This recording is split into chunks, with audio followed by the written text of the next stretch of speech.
Decoder Talks, o Brasil no tabuleiro global. Quando desafiar os Estados Unidos vira estratégia de sobrevivência, o Brasil está atravessando uma encruzilhada histórica. As sanções Magnitsky, impostas pelo governo dos Estados Unidos contra Alexandre de Moraes, não são apenas um ato diplomático. São uma sentença moral e política, um carimbo internacional de que o Supremo Tribunal Federal e o Tribunal Superior Eleitoral violam direitos humanos, censuram cidadãos e distorcem as regras do jogo democrático.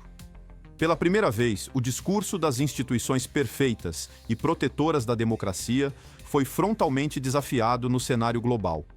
Isso muda tudo, porque quando Washington se move, os efeitos repercutem muito além das manchetes. E esse movimento não veio sozinho. No meio da crise, um avião russo sancionado pousou em Brasília, um gesto que não tem nada de inocente. Em geopolítica, pousos assim falam mais que discursos. Poucos dias depois, o ministro da Economia viu sua reunião com autoridades do governo dos Estados Unidos ser cancelada. Oficialmente, o Planalto tentou atribuir a manobra a Eduardo Bolsonaro, como se fosse um ato isolado de sabotagem.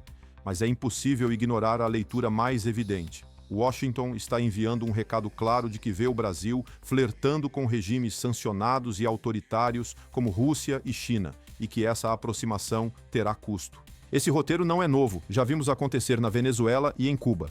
O passo seguinte ao isolamento progressivo do Ocidente é o abraço apertado com potências rivais e regimes que vivem de economias ilícitas, acordos subterrâneos e dependência mútua.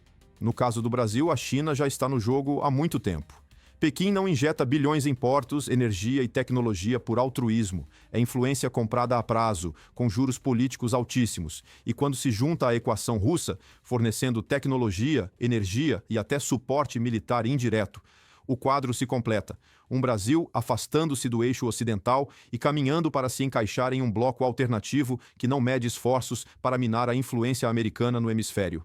A pergunta que fica é: eles podem vencer? Historicamente, sim. Pelo menos no curto e médio prazo.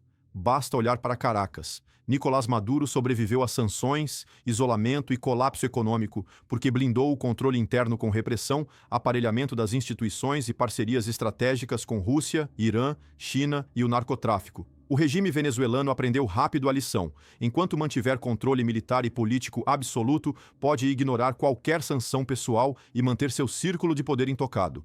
É exatamente nesse ponto que entram figuras como Alcolumbre e Hugo Motta.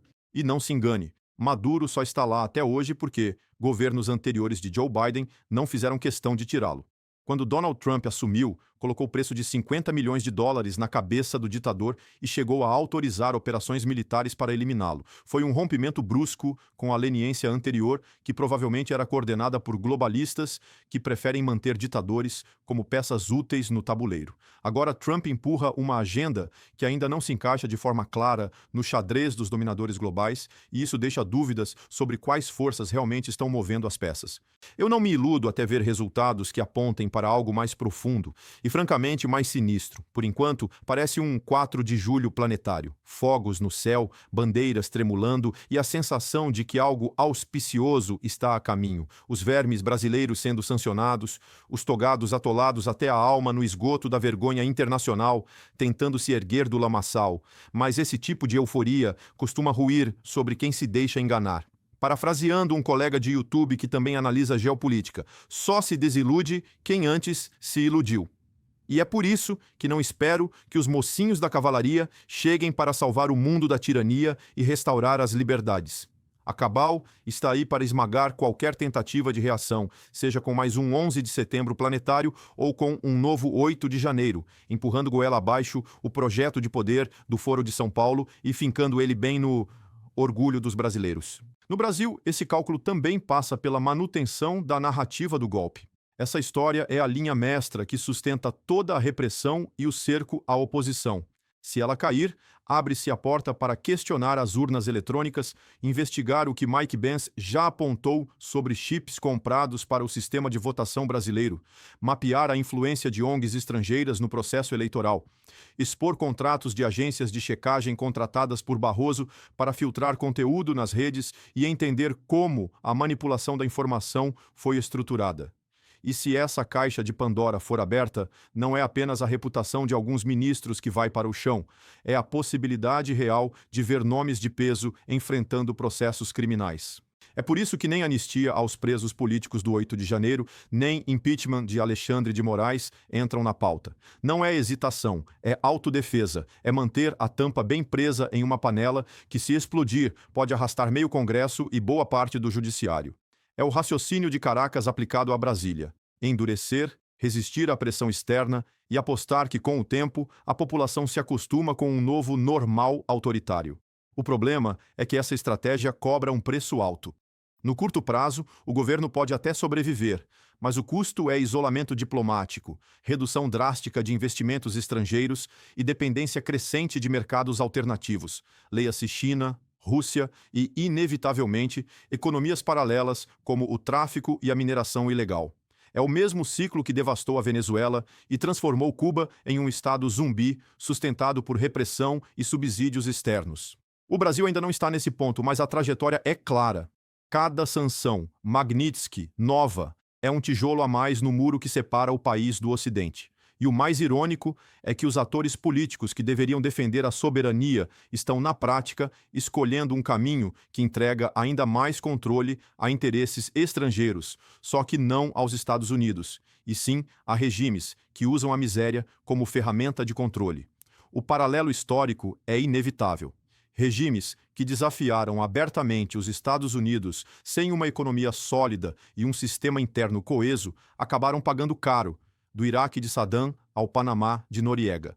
Mas aqueles que se blindaram internamente e encontraram patrocinadores dispostos a bancar sua sobrevivência, como Maduro e os Castro, conseguiram resistir por décadas, mesmo à custa de destruir completamente o tecido social e econômico de seus países. A pergunta que o Brasil precisa responder é se está disposto a pagar esse preço, porque se a opção for dobrar a aposta contra os Estados Unidos, a história já mostrou como esse filme termina. E não é com liberdade, prosperidade ou democracia. É com um povo exausto, um Estado dependente de alianças espúrias e uma elite política que troca a dignidade nacional pela perpetuação do próprio poder. E, no fim, a verdade é que o Brasil está sentado no meio-fio da história, olhando para um abismo e fingindo que é apenas uma sombra.